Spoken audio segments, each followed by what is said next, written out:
episode 200, baby.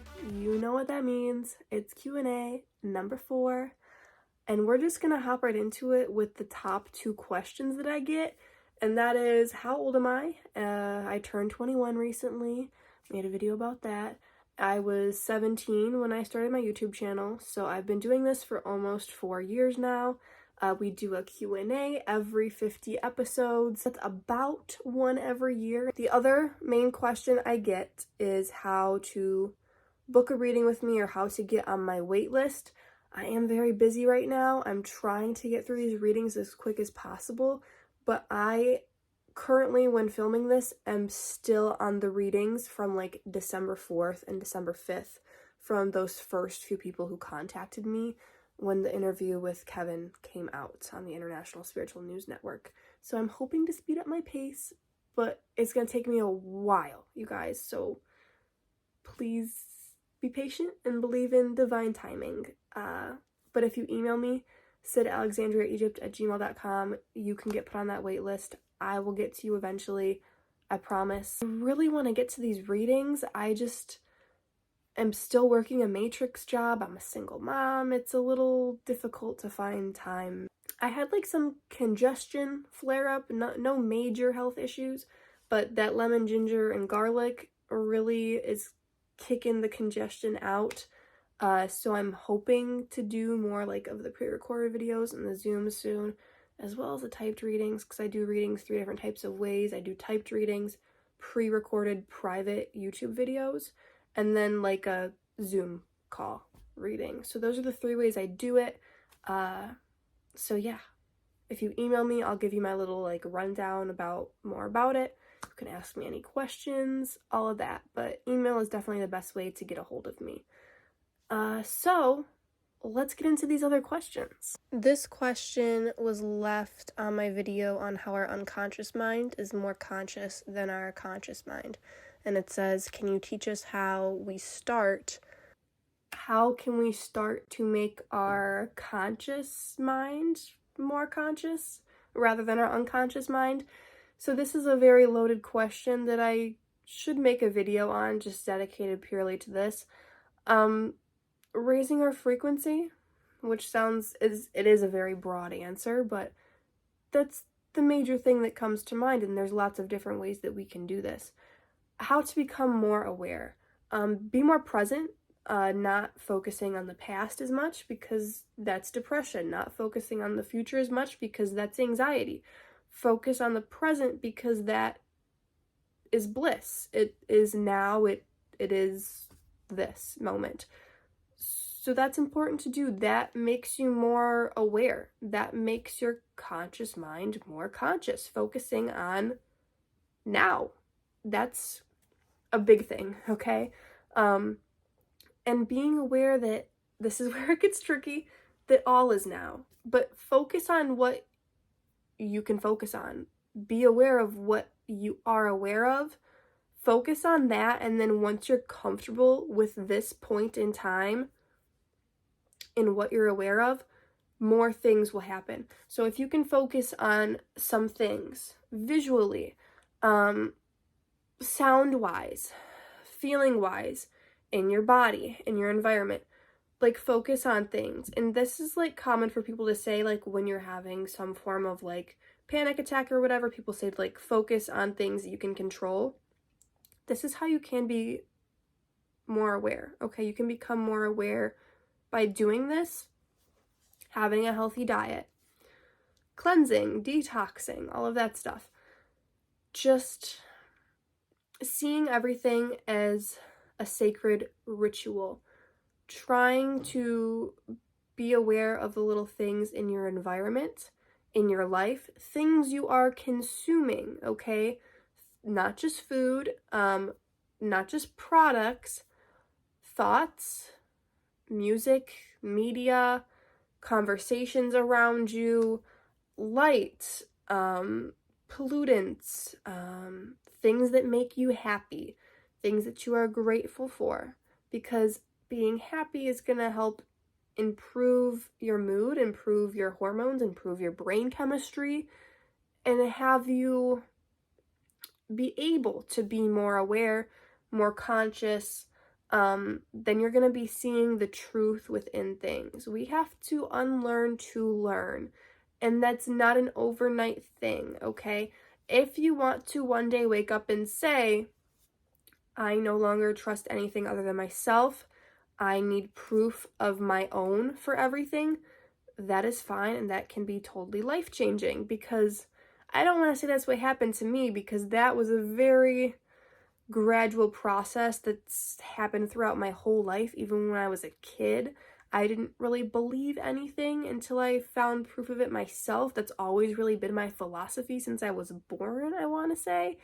But do that, and it is a gradual process, because you would probably be deemed insane if you went from, believing the things that we're programmed to believe to all of a sudden everything is a lie. That's where you get into like the mental breaks and stuff. But you need to stay focused and realize that, yeah, we got to unlearn to learn. We got to do it at a speed that works for us, okay? So having our conscious mind be more conscious, raise your vibration, focus on being more aware, being more present, and then you can focus on your intuition, things that come to you. You have to heal your gut before you can trust it, okay? That's a saying that I love, and I would say that's a good place to start, and maybe we can dive more into this later. Hi, Sid. In my dreams, I am crossing into different dimensions, timelines, appearing in the past, sometimes appearing in future timelines. What does all this mean? It means exactly what it sounds like. And if you set the intention before you go to sleep, that works the best. And also you can do this when you wake up to remember your dreams. Doing this before you go to sleep is definitely ideal.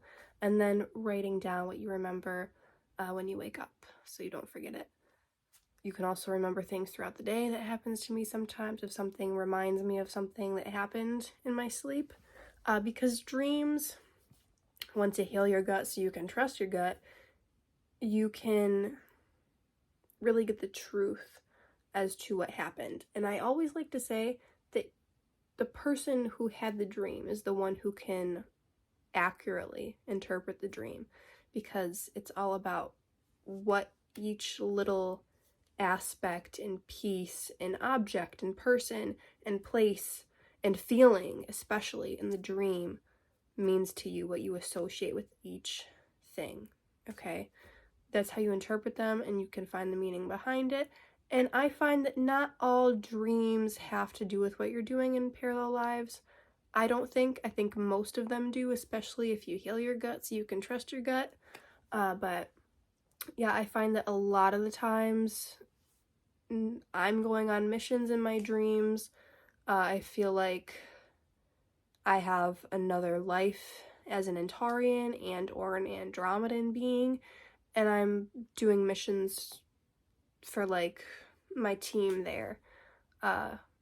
I feel like I have another life there, and in my dreams I get glimpses of that, and it's mainly just a feeling that I'm on an important mission, or right now there's not important missions, or right now it's like every night gotta get to sleep, gotta go save something. So yeah, it is what it sounds like, dude. You're living other lives right now, and you're probably doing important things if you're remembering it, so kudos to you. I feel so close to trees. I feel like I could have been one in a past life.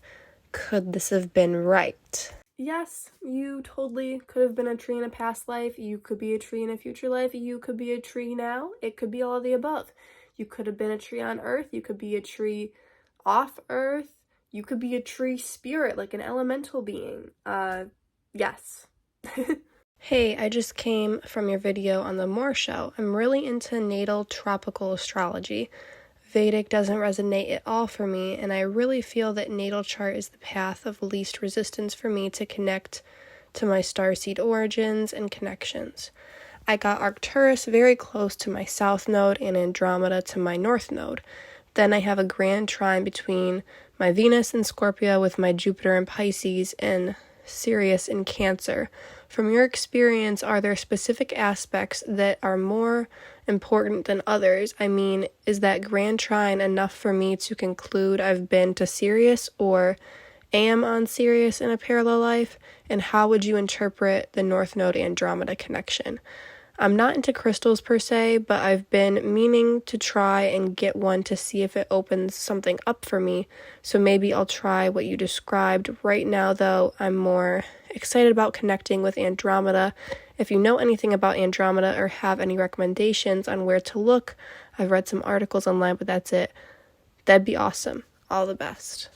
Yeah, so if you have a stellium of planets and water signs, that could definitely mean that you've had a life in Sirius, and it doesn't always mean that, but if you're asking about it, I feel like that's a clarifier enough that, yeah, if you feel that connection, when I think of the most watery place I think of Sirius, so yeah. And if you have aspects to your North Node, that means you have aspects to your South Node, and vice versa. So anything aspecting your North Node is also aspecting your South Node, sometimes in the same aspect, sometimes usually with a different aspect. If something's conjunct your North Node, it's opposite your South Node. If something is conjunct your South Node, it's opposite your North Node.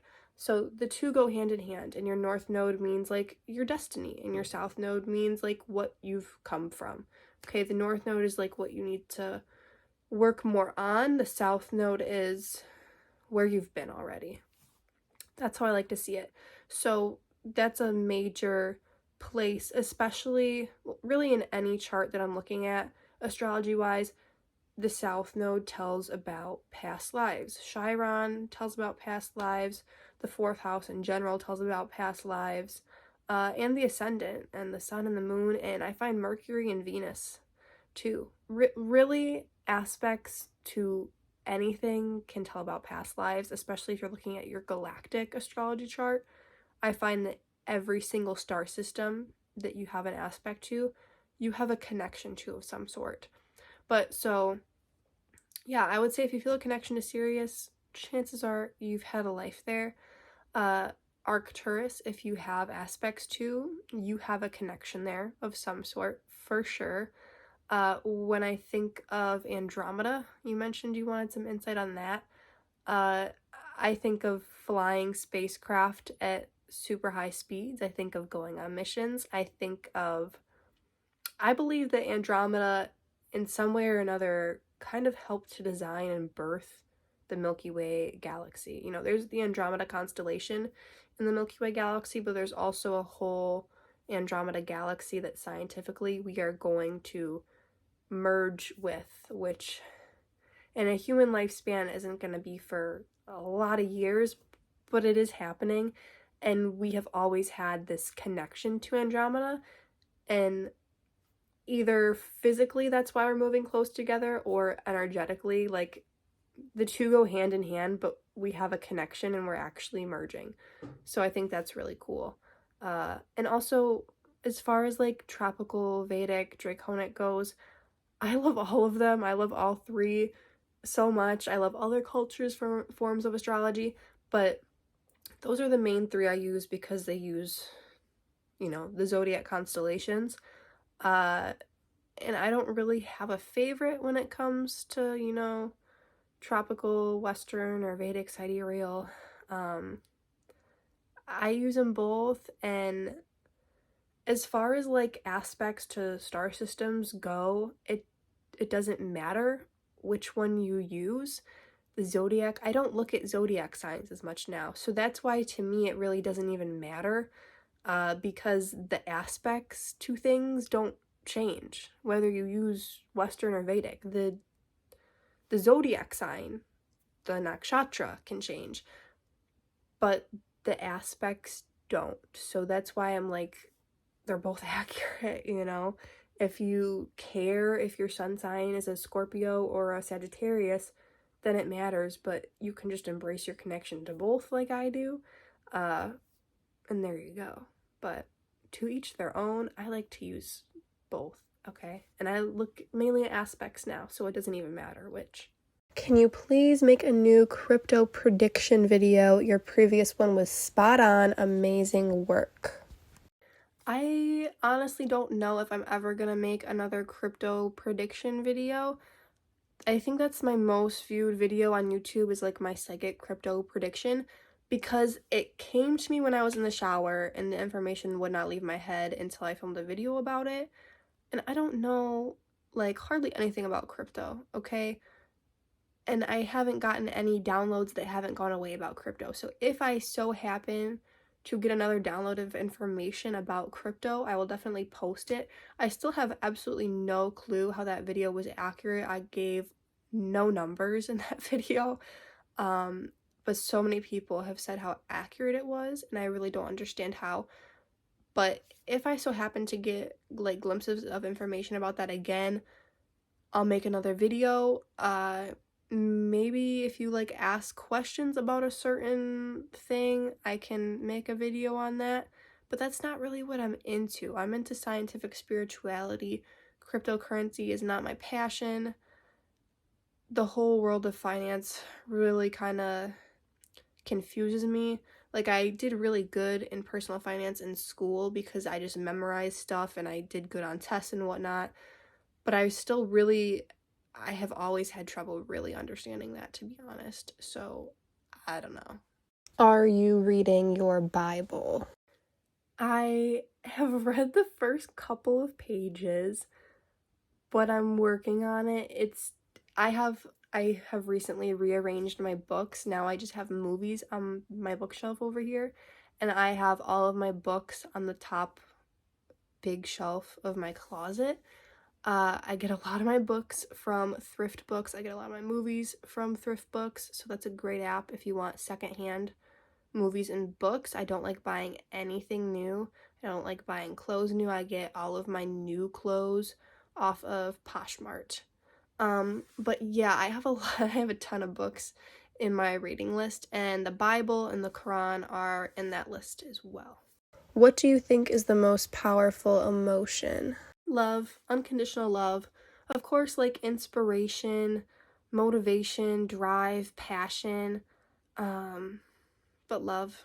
How did you come to these conclusions? I come to these conclusions by not trusting anyone or anything except myself. So I always take everything in and like as a possibility, and sometimes I'll have like theories, but then I always need to have my own experiences or at least enough proof for myself to believe something. And I'm just a very open-minded person and a skeptical person. However, especially lately, I've been trusting my intuition a lot more. And I've just always, really ever since as long as I can remember, I've been developing this theory about how the universe works, and all of my experiences throughout life help build this theory even more and prove this theory to be even more true. So I guess that's how I come to most of these conclusions. And yeah, I get inspiration. I get sparks of inspiration from a lot of other people. Like I said, all of my experiences have led up to this, current state of the theory of the universe that I have. And I feel like this is the same with everyone, right? So yeah, and I mentioned in my last Q&A, like a lot of inspiration that I have, a lot of people, a lot of other YouTubers that I've watched, and they spark my intuition a lot. This question was left on my copper pendulum and rods video, and it says, did it really move on its own? No, it wasn't on its own. It was with the help of my higher self, the universe, spirit, whatever you want to call it. But no, I did not consciously move them. I feel like if you have a thought that like, oh, the answer is yes, then it's gonna give you a yes. Because if you think, show me a yes, it's gonna show you a yes. So therefore, if you ask a question that you believe that the answer is yes to, it's gonna show you a yes. Same thing, vice versa with no and maybe. But if you ask a question and like set the intention to like show you the correct answer and you don't have any expectations of what the answer is, it's gonna show you that answer from your higher self. So it's all about discernment and knowing how to use them properly. What are your thoughts on channeling? Clear conduit or trance? Love hearing directly from our galactic family, especially the Arcturians or one of the Federations. Thanks in advance. Your light shines bright, and I thank you for coming here at this time. So I have never really channeled in like a deep trance, never where I wasn't conscious of it at some level. The deepest trance I've ever been in while, I guess, channeling information would be when I had a qhht session done on me and I was the one speaking and someone else was guiding me. That's like the deepest I've been, but I still remembered everything. I was still conscious of what was happening, and I knew that I could snap out of the trance at any minute. And if she said something that kind of snapped me out of it at some point, it snapped me out of it at some point, and then I would like go back in. So that's probably the deepest I've ever been in sleep. But I'm not someone who kind of like blacks out and doesn't remember. I'm someone who is very conscious, and I can channel information, kind of like I did when answering the question about the hybrid children. I allowed information to flow through me a bit, and I'm someone who is very guarded, so I will not let down that barrier fully to be able to do like that super trance-like state of channeling. I don't think I'll ever do that. I'm definitely more so of like a conscious channel and someone who will allow information to flow, but I'm not gonna like fully step back. I'm always gonna be there being the one delivering it. Thank you so much for being here at this time. All of you listening. Seriously. Sydney, do you do qhht? For some reason, I see you as a quantum practitioner of hypnosis. Yes, I do qhht. I do quantum healing hypnosis technique. I do past life regression therapy. And it's not always, past life regression. Sometimes it's parallel life regression. Sometimes it's seeing future lives. Sometimes it's seeing experiences from this life that were in the past that you don't remember for whatever reason. Sometimes it's abduction experiences. Sometimes it's childhood trauma. Sometimes it's metaphors that your higher self pieces together for you to understand something. Sometimes it's talking from your higher self, or your higher self of these other incarnations, or these other souls that you are strongly connected to, these archetypal higher self energies.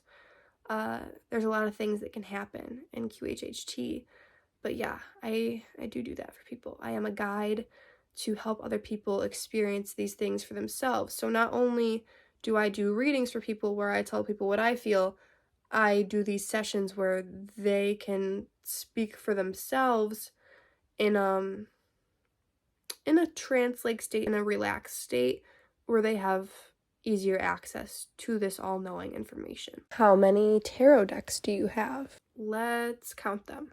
So I think I just counted 12 oracle decks, 6 tarot decks, and then 7 flash/playing card decks. Yeah, one that's like kind of strictly flash, like an oracle deck, and then 2 that are like half flash, half playing cards, and then 4 that are like playing card decks. So that's 25 decks. I started off with 1. I had just 1 for a few years, and then I got 2 more, so I had 3 for a couple of years, and then I acquired all of the rest within a few months or a year. And now I hardly use them. I like to use mainly just my intuition, but when I feel called to use a certain deck, that's when I do it. I've always had weird dreams, some of which, about 2 to 5%, are future related. How can I tell? It sounds like you know if they're future or not. I feel like you just kind of get that feeling. When is JFK Jr. coming out of the woodwork? This question is so synchronistic, you don't even know. My best friend, one of my best friends, sent me this video, and I'm not gonna post it because I'm not going down for this. But you can find it on the internet, I'm sure. This video that really doesn't look edited. Like, this looks pretty freaking legit. I don't know if it's edited or not, but who knows if this is true. I don't even know if this is true or not, but it definitely like opened my mind to the possibility more. You know what I mean? Because I'm a very, very skeptical person, but I'll always take things into consideration, okay? So you can just take this into consideration. I saw this video of Kennedy getting shot and then the driver turning around with a gun and shooting him to like finish the job, really. So, and then also after this, Joni Patry, someone who I love, posted a video analyzing the astrology behind this. And she came to the conclusion that, you know, it was LBJ and the government and, you know, the oil cartels and the elites, the higher ups, the CIA, so many people involved with this. And this question, I didn't know that there was a JFK Jr., to be honest. So I looked him up on EcoScia, and it says he died in a plane crash. That's a little fishy, you know? Especially because there's like so much information about his death. If you look up any other famous person, their death isn't that well like analyzed when you initially look them up. That's really weird. That's really weird, okay? So there's something there. There's something there. And I've always felt this weird connection to JFK. And it might be because I was born on November 22nd. That might have like a little something to do with it. It's just a very interesting story. It's a very fishy story. I think we all know what really happened. I feel like Oswald was paid and told, like, you know, just be the person who like goes down for this, but then, you know, we'll get you out of it, don't worry. Like, they tricked him somehow. He was the perfect target to go down for this. And then of course they had to kill him after, because they're not gonna let him live after that. They gotta kill him. They can't let the story get out. So many people who were there died of like unusual circumstances. And his wife was terrified, okay? JFK Jr., I don't know really anything about him, but I'm sure he was killed for a reason to stay quiet. What happens to your children if they get aborted by the mother? So this is a very deep question, controversial to some, triggering to some, but important to talk about. So I'm gonna do it. I believe that, so I don't know if I want to say pro-life, pro-choice in this video. I'm just gonna say that there are emotions felt, hopefully, by the mother and by the baby or babies involved. There are emotions felt by the person performing the abortion. There are emotions felt by other family members and friends and everyone involved. So there are a lot of karmic ties, unfinished business, unsaid emotions and thoughts and feelings when it comes to this. There's karmic connections, and the people involved are going to have to deal with that in future lives. That does not mean whatsoever that if someone gets an abortion, they're going to pay for it and be like a bug next life. That is not what I mean at all. I mean, maybe, let's just say this is an example of something that could happen, is that next life, the mother who aborted the baby will have another chance to birth the baby, possibly. That will work out the karma, possibly. Or the baby has a chance to birth the mother in the next life. Or their siblings in the next life, or something like that. They work out this unfinished business eventually, okay? And it doesn't have to be a negative next life. It could be in fact, it usually is a very positive next life, possibly off planet, possibly not on Earth. However, sometimes the karmic tie is also actually involving Earth, and that's where it gets a little different. But right now we're at this point in Earth's history, this civilization, our species history, that's a real turning point. So especially now, a lot of babies being aborted and their like karmic ties to not only the mothers but the fathers, like their parents in general, and the grandparents involved that are influencing the decision possibly as well. The person performing the abortions, like there's so many karmic ties. The people who are advocating either for or against, there's so many karmic ties with like abortion and especially like to Earth. So a lot of that is actually up in the air right now. But in the grand scheme of things, this is something that needs to be healed as a collective. So, and a lot of this healing is going to be done off planet, even though the karmic tie does involve Earth, with some of these individuals involved with it more than others. And I know that sounds vague, but it's because this is a broad karmic topic we're talking about right now. Because this is massive. There are so many babies being aborted. And I'm not going to say it's a good or a bad thing, like, because good and bad doesn't exist. It just is. Okay? Everything just is. And there's energy attached with that. Okay? So personally, I don't think I could ever get an abortion. That doesn't mean that someone else shouldn't do it. And if they do it, they're gonna work out the karma. Like, if they don't want to have to birth a child now, okay, and then they're gonna work out those unresolved emotions after. That does not mean they're a bad person at all, okay? And I will say, in a lot of these cases, the babies don't even plan on coming. The baby literally already knows that the highest probability is that they're going to get aborted, yet they still choose to come for that short amount of time and be aborted. I will tell you, like, that does happen, and that's very controversial, and religious people who are against abortion are going to totally disagree with that, but I'm telling you my opinion, my beliefs as an intuitive who taps into things like this, that does happen, because they choose to do it because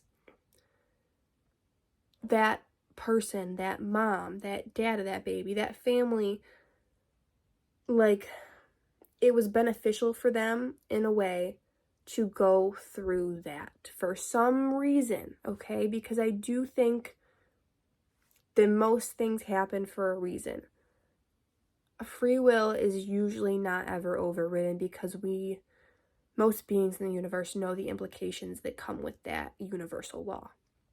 Anyways, so there are also babies who do want to be born and do not want to be aborted, yet something happens where they are, right? And that's when the most karma is involved. And once again, it's not a bad thing, it's not a good thing, it's a thing, okay, that emotions are attached to. So more emotions are going to be attached to that, obviously, rather than a soul who was like, yeah, I'm going to be a baby and I'm going to be aborted soon, and that's what I plan on doing. There's less, like, karma involved with that. It all depends on the soul of the baby, because yes, I do believe that it's already a person, like, and it's usually just a small chunk of that soul's energy. We're kind of getting into the next question right now, so I guess let's just get into that. When and where do you think the soul meets the body before birth? The soul enters the body, I guess at the moment of conception, okay? And some doctors will say that the moment of conception happens like days after the sex happened. However, a lot of the times the soul, a very small sliver of the soul's energy, in the case with my son, happened right after the sex happened, because we felt it. I've done a video on that. And once again, it's a very small sliver. However, before the conception happens, the soul has already chosen, okay? this will happen sometimes. This was also the case with my son. Once again, I felt that. I heard right before I had sex, if you stay, you will give this man a child. That was before the conception happened. I didn't know that whoever put that in my head meant like it was going to happen right then and there. I thought maybe, you know, a month down the line, a year down the line, whatever. No, it meant right then and there that night. So the soul coming in, sometimes it's before the conception that like they kind of pick the body and then they enter it then. And then throughout the pregnancy, more and more of the energy of that soul goes into the body, okay? Because we're all having lives right now in other places, and some people have a small chunk of their energy in their human body on earth right now, and some have a larger chunk, okay? So usually, like, why would you put a super large chunk of your energy into a fetus inside someone's stomach? Like, you're going to be busy doing other things and just have a sliver of your energy there usually. And then when you're closer to being born, you're probably going to put more energy there, right? And then as you get older in life, maybe you're doing, well, maybe you want to experience childhood, so you have a lot of energy when you're a kid. And, you know, you're all about the experience. Or maybe you're like, I'm going to put more energy into, you know, this incarnation when I'm focusing on my career and changing the world in some way, something like that. You can always call more of your energy into this body if you want, just by saying it consciously, standing in front of a mirror if you want to, doing some form of ritual if you want to call more of your energy back into this incarnation. That's super powerful that you can do. But the soul enters the body. I do think it might be different for everyone. However, I feel like it's usually the same, which sounds contradictory, but everything is. I believe it's at conception. Long story short. The what are coming soon?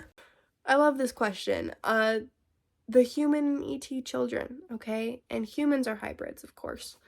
From a bunch of different extraterrestrial, interdimensional, just different races that exist in our universe and our galaxy.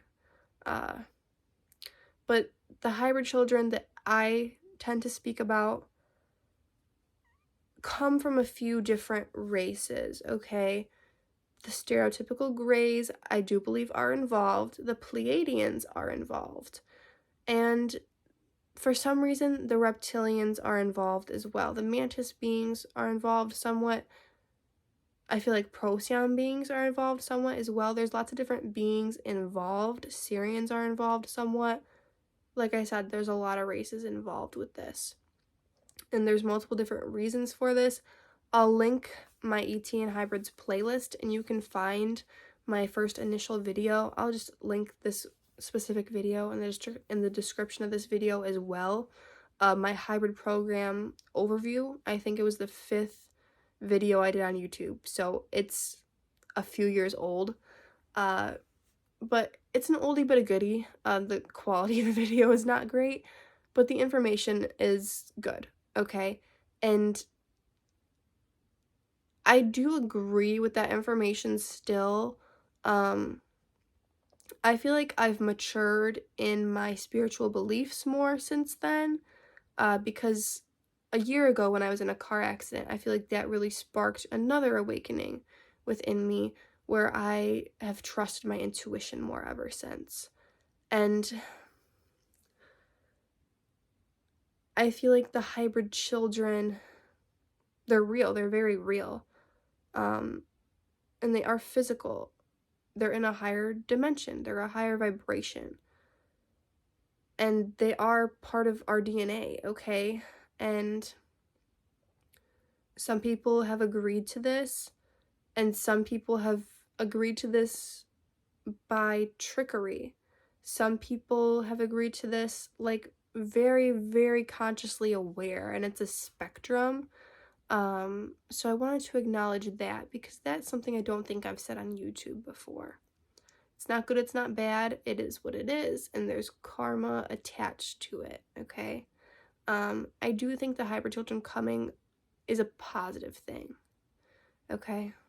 So I guess that's what I'll say about that. Like, I don't say that, you know, the hybrid children are coming soon, the love and light and the hybrid children are coming soon anymore at the end of my videos, just because the hybrid children want us to focus on ourselves, I feel like.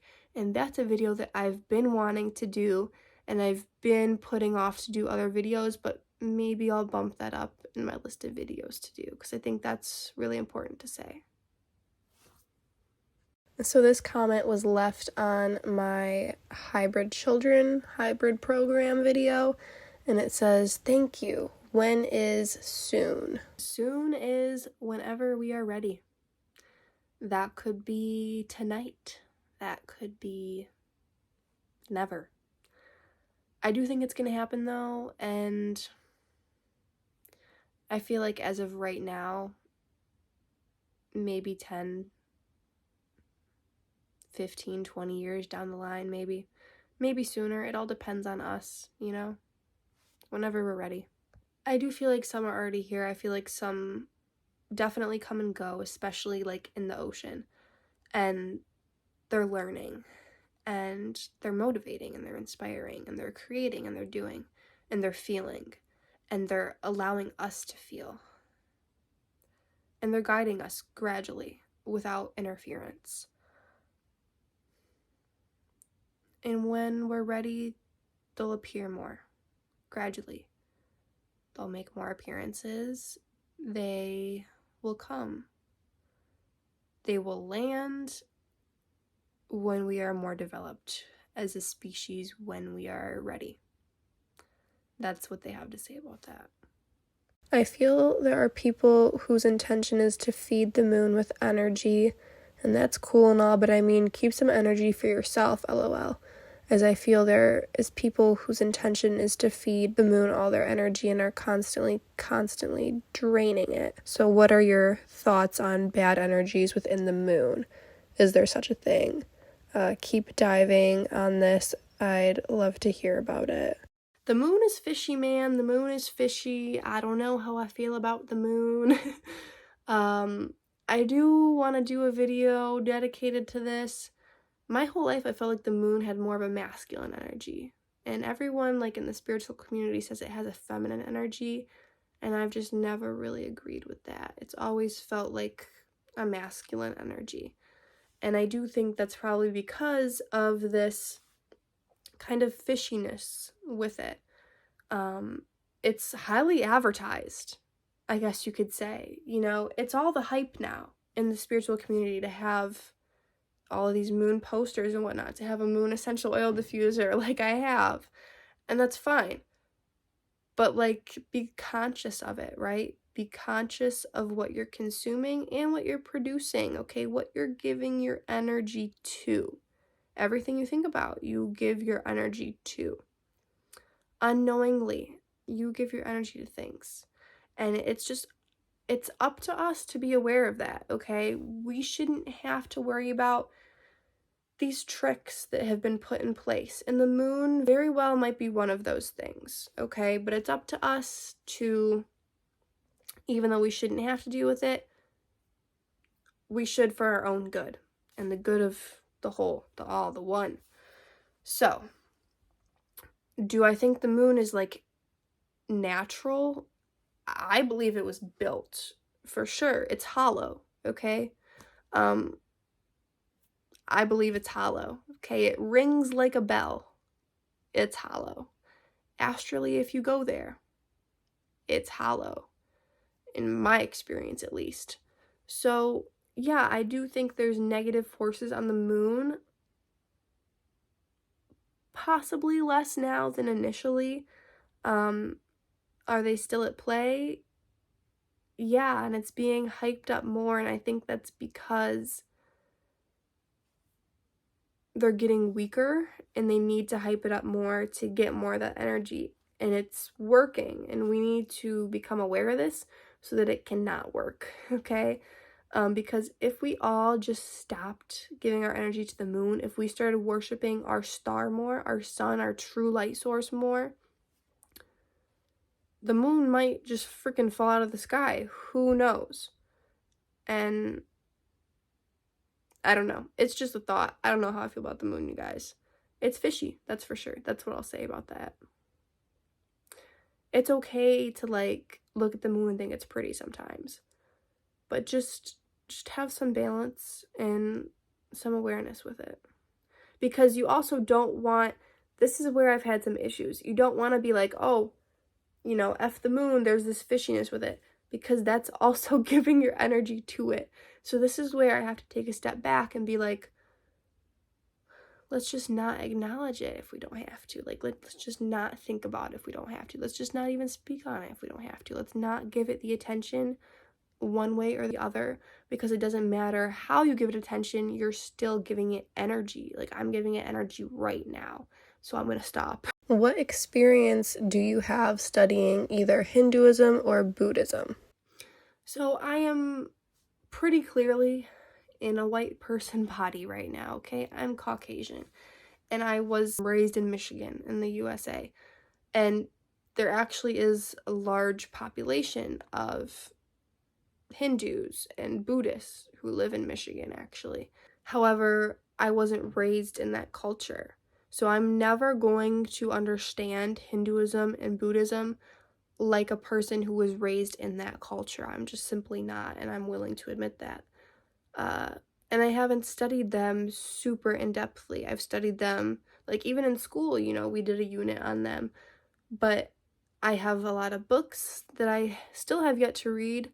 You know, the Vedas. And I don't even want to list them all off. And I feel like I have such a American accent that I'm always kind of, you know, hesitant to say anything, because in the past, in my past YouTube videos, I've butchered pronunciations of things. And that's never my intention. But I am someone who appreciates literally all cultures, and especially like the Hinduism religion and the Buddhist practice. Those are two of the, you know, things I resonate with the most, honestly, when it comes to other cultures. So it's definitely something I want to get more into, because I do align with a lot of the beliefs. I'm someone who sees truth in all religions and all practices and all cultures. So I love the beliefs of Hindus and Buddhists. And I don't want to say that I have or haven't studied it, because, like, yes, I've looked into it and I love it and I'm passionate about it. And that's how I know that I'm passionate about it, because I've looked into it and done some research. But I haven't been to, like, the hot spots where this culture is so rich, like India. I haven't, you know, read these books that I have yet that I'm super excited to read yet. And in the future, I definitely see myself getting more into this. I'm a mutt, ancestry, DNA-wise, but my largest percentage, I do regret getting my DNA tested, but it is cool to kind of know my heritage, I guess, in this body. My largest percentage is 26% Scandinavian, so I do want to get more into that, because that's interesting. But yeah, I have some Middle Eastern DNA, I have some North African DNA, and I feel like a lot of people do. But yeah, I have a little bit of everything in my DNA, so I want to get into all of these cultures. Why are there less draconic astrology videos if they are more important? I don't know if this person means like on my channel or on YouTube in general, but on my channel, because all of the astrology videos that I do, like, pertain to draconic astrology, like the Western, the Vedic, it goes with the draconic. Kind of like I talked about before, how the aspects are the same.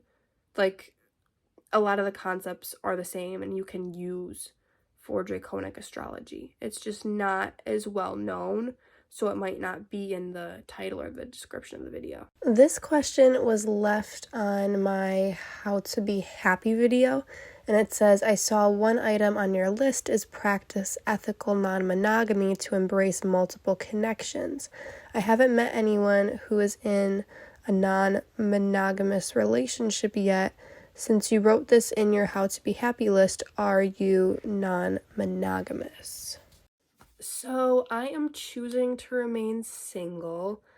I don't think I've ever really been in a non-monogamous relationship before. I've been in a monogamous relationship before, a couple of them, but I've been in more like situationships, kind of like dating, but before you call each other boyfriend, girlfriend, like flings. And that's how I tended to prefer relationships, romantic relationships, before this like choosing to remain single thing. So I went from being super young, not being in romantic relationships, to being in a very serious monogamous relationship, and then short and serious monogamous relationships, and then I was like, not again. So it was flings for like 2 years, and then once I got pregnant, I was like, yeah, no, I'm gonna focus on my son, my career, myself, all that good stuff.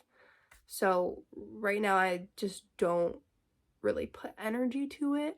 In the future, I would like something, but I know I want to focus on myself and my career and my son before that, so maybe a few years down the line, but I'm not really thinking about that too much right now. Focusing on the now. I don't ever see myself being in a strict relationship again.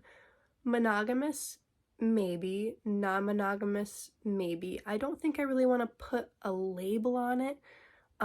It's hard to explain to people, and this is a conversation that I've had with past flings once I realized I don't want to have a boyfriend again, or a girlfriend, or whatever. Like, I just want, because I don't want to look stupid, because I've been made to look stupid before. That's a big reason. But also because I am a lover, and I have feelings for exes, and it's easy to have feelings for people. It's natural to have feelings for people. We can have a connection with so many different people. It can be a romantic connection with so many different people too.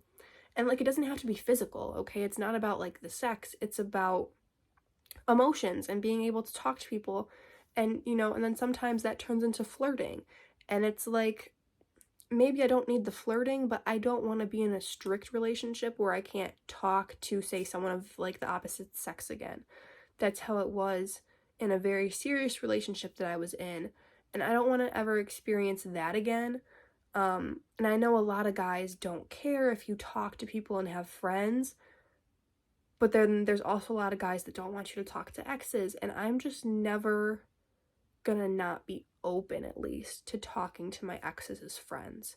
I don't want that to ever put somebody off or get angry at me for that. So, like, a non-strict relationship, I guess, is maybe something potential in the future.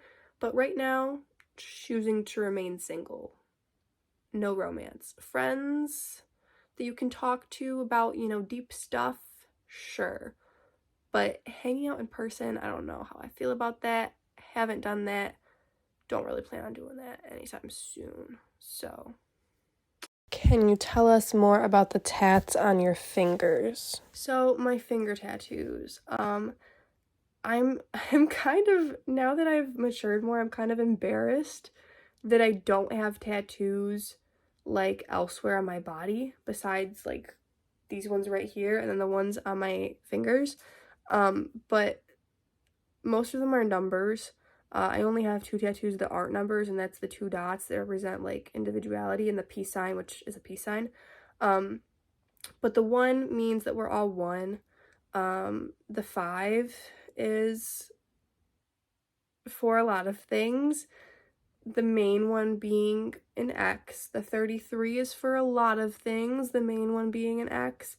And the 316 is for a lot of things, the main one being an X. All of the numbers on this finger also represent something else as well. Like the 316 was the day that I was in 5D. So that's another meaning for those 2. The 33 is an important spiritual number as well. So that's another meaning. I'm someone who's big on numerology. So I love having number tattoos. Like the 963, it was gonna be 369 with my old best friend, but I changed it to 963, which is a version of her birthday and is my favorite binaural beat to listen to. The 16 is a favorite number of my mom's. The 17 is a favorite number of my dad's. The 18 is a favorite number of mine, just one of them because I have a lot of favorite numbers.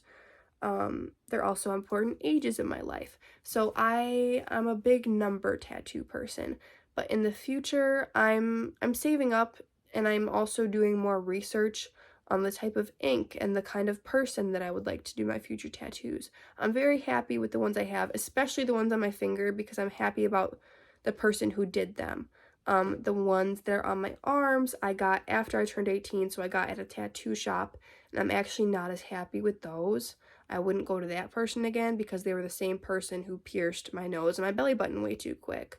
The person who did the ones on my hand is a friend of mine who did them when I was 17, and she was actually younger. So it's like a cool, funny story, okay? Because when I was 17, I was like, I want to get like a small tattoo. I don't want it to be big. And I knew that the area that I wanted to get small tattoos was on my hand. So I don't regret them. It just looks a little funny that I have tattoos on my fingers and not elsewhere on my body yet.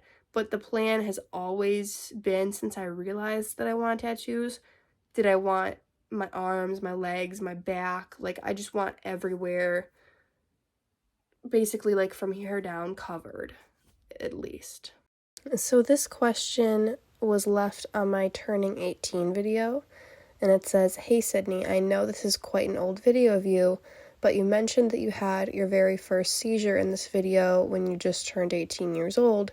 Have you had another seizure again since then, or did the health condition heal naturally on its own?" Yeah, so that was a one-time thing. It happened, I think, twice that night, like early in the morning.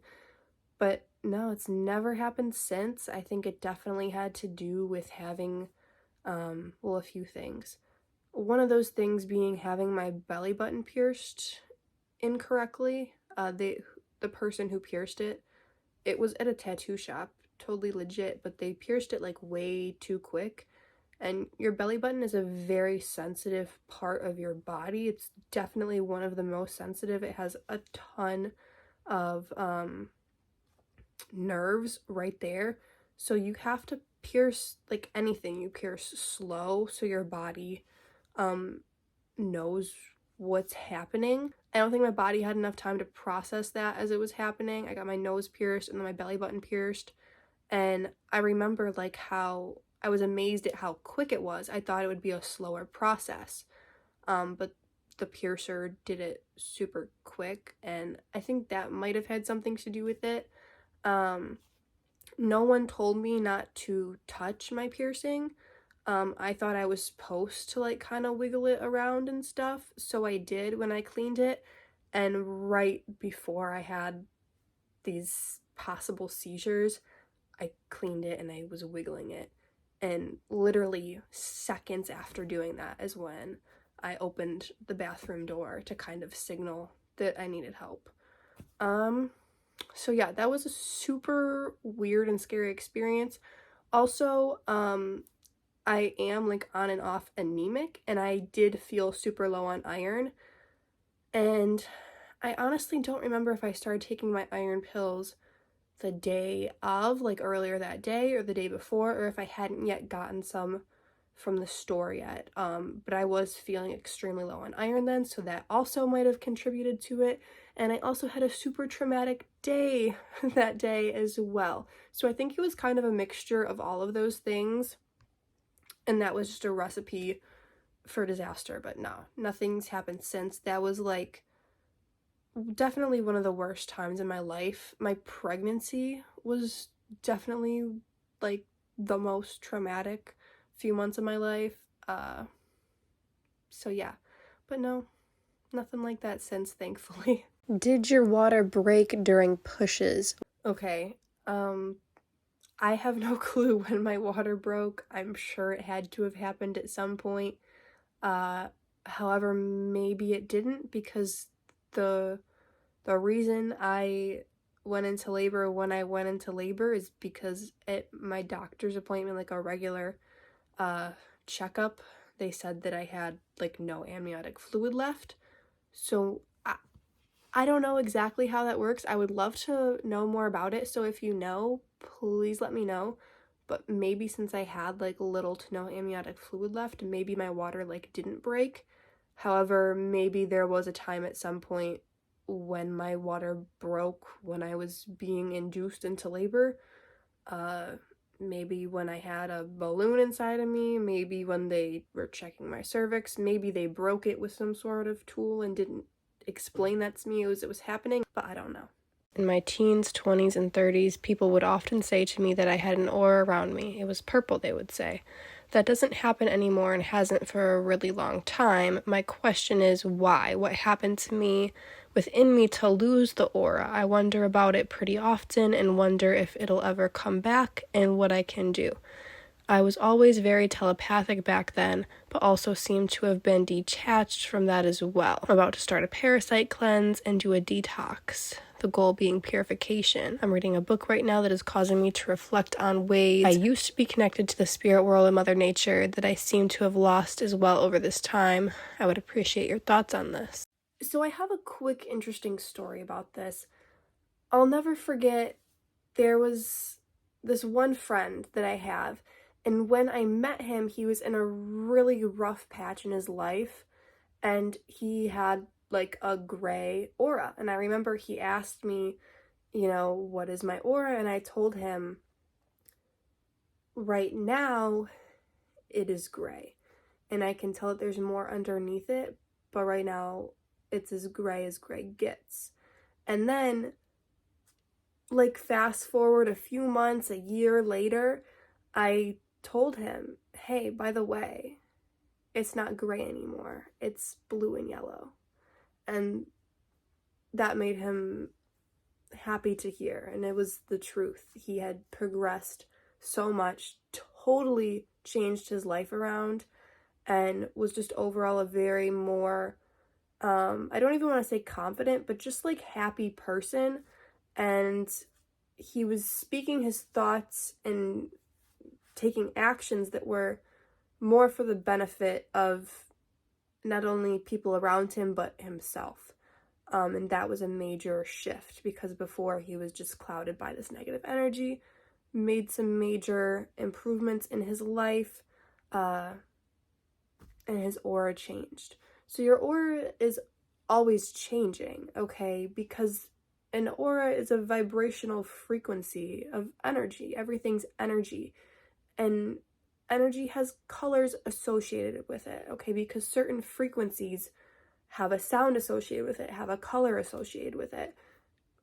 It's all connected, okay? So when people are reading auras, they're picking up on the color of the energy, the color of the vibration, the color of the frequency, okay? So, yes, I believe in aura reading. I don't want to say I'm not super into it, but like, it's one of those things that's really cool, and people can have different interpretations of it, okay? Because, yes, a lot of people could say you have a purple aura, and then I might look at you and say you have a green aura or something. You might yourself feel that your aura is like gold. None of those answers are wrong per se. Everyone has a different perception of the frequency. And that's not to say that scientifically the frequency might have a specific color, and that certain people can pick up on that, but other people interpret it in a bit different way, okay? Because I feel like a lot of people all kind of have these undertones in their auras as well, because their higher self could have like a white or a gold frequency.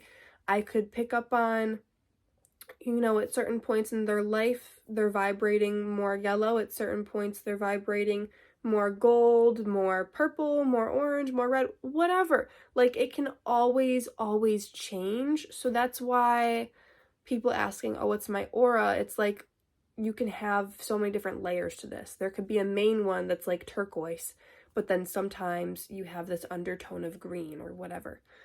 So if a lot of people were saying that you have a purple aura and now no one tells you that, that might mean that you have this clouded overtone, I guess, possibly, that's like overpowering this purple. It means like you've shifted, or people's perception of you has shifted, obviously. And does it matter? Does it not? There's not a right or wrong answer with this. And it sounds like you're about to do a parasite cleanse. Obviously, make sure you're having regular bowel movements if you're about to do a parasite cleanse. I hope you have read up on this. I believe it's called Body Love by Tao. She's on TikTok is where I found her actually. She's amazing at talking about these parasite cleanses. So I would definitely look Tao up and see what she has to say about this. I look very forward to doing a parasite cleanse in the future. But just make sure you're about to do it correctly, or else you're gonna get parasites coming out of places you don't want parasites to come out of. I've never done a parasite cleanse, but I'm super excited to do so. And if you guys don't know about this, I look forward to making videos about this in the future. It's probably gonna be a couple years, if not like a few years down the line before I talk about this more. But this is something I'm really, really interested in and really passionate about. And I'm definitely in the process of getting more into, because parasite cleansing is super important. Heavy metal detoxing is super important. But if you're not in the space to do that yet, just visualizing yourself detoxing is a great, great start. So anyways, it sounds like you're already, taking steps to improve yourself and do what you're feeling called to do. That's what matters. What your aura is doesn't matter, really, okay? You're improving yourself. And maybe you'll get your purple aura back if you so choose. That's okay if you do, it's okay if you don't, Can a human become superhuman? If so, how can we open up to those gifts and what are they needed for? So yes, a human can definitely become superhuman. And I would say the way to do that is to simply ask. And no, we don't need these abilities. I feel like the point of life is to experience. And that being said, we do come with missions and things that we would like to work on or accomplish, achieve, or simply experience and look more into. And superhuman abilities are things that usually we've already come from in the past, because I believe we are all starseeds. I've never met anyone, I've never walked across the street from someone who has not had a life in other star systems. And usually those star systems are more advanced and they have these superhuman abilities. So I feel like being human is more so about embracing what humans have. That being said, we do have access to these abilities. All we have to do is ask and let ourselves receive that wish. It's already in us, in our brain, and in our DNA. We just need to activate it, and we do that by asking, I believe. We do that by knowing. We know it, we feel it, we visualize it, we believe it, we bring it into our reality because we're the creator of our reality. It's up to us if we want to unlock those abilities or not. And a lot of us have, and there's still a long way to go. And it's okay if we do or don't use these abilities. I wanted to end off with that question because I feel like it's a pretty interesting one. So thank you. Thank you guys so much for watching. I love you all. Peace out.